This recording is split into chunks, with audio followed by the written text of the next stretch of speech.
नाजरीन, हमने तो साफ तौर से कह दिया था कि हम तो इंडियन सरकार के पीछे हैं, लेकिन ये दो कौड़ी के एंकर जाहिल, पढ़े लिखे जाहिल जिन्हें कहा जा सकता है, इंडियन सरकार के फैसले से पहले ही फैसले सुना रहे थे और आवाम को तरह तरह से गुमराह करने की कोशिश कर रहे थे। लेकिन अब इंडियन सरकार ने संकेत दे दिए हैं कि हम तालिबान से बात करेंगे इंडिया के हित के लिए, इंडिया के फायदे के लिए। और यही कहना चाहते थे मौलाना सज्जाद नोमानी, जिनके बयान को समझे बगैर ही जाहिलों ने, पढ़े लिखे जाहिलों ने हवा खड़े किया था। लेकिन आज इंडियन सरकार ने उनके मुंह पर कालिक पोत दी है।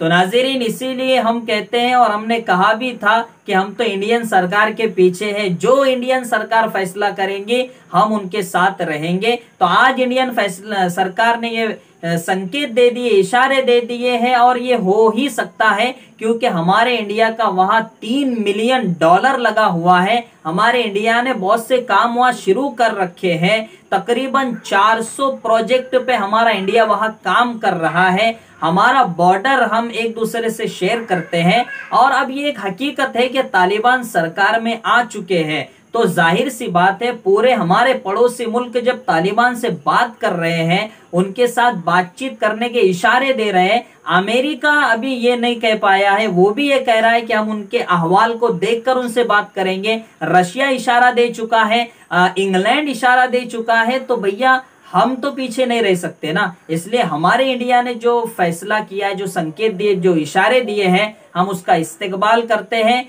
और हम इस पर खुश आइंद का इजहार करते हैं कि ये फैसला आगे चलकर हमारे इंडिया के वाकईतन हित में होगा, जैसा कि हमारी सरकार ने भी कहा है। तो नाज़रीन, ये बहुत बड़ी खबर है। गोदी मीडिया को इस खबर से ज्यादा आगाह कीजिए ताकि उनके जहनो दिमाग साफ हो सके कि जिन्हें वो इंडियन सरकार से पहले आतंकवादी कह रहे थे, आज इंडियन सरकार ने इशारा दिया है कि हम उनसे बात करेंगे। और जाहिर सी बात है, आतंकवादियों से बात नहीं की जा सकती, बल्कि जो सरकार में है उनसे बात की जा सकती है। इसलिए हमें सोच समझकर बातें करने की जरूरत है।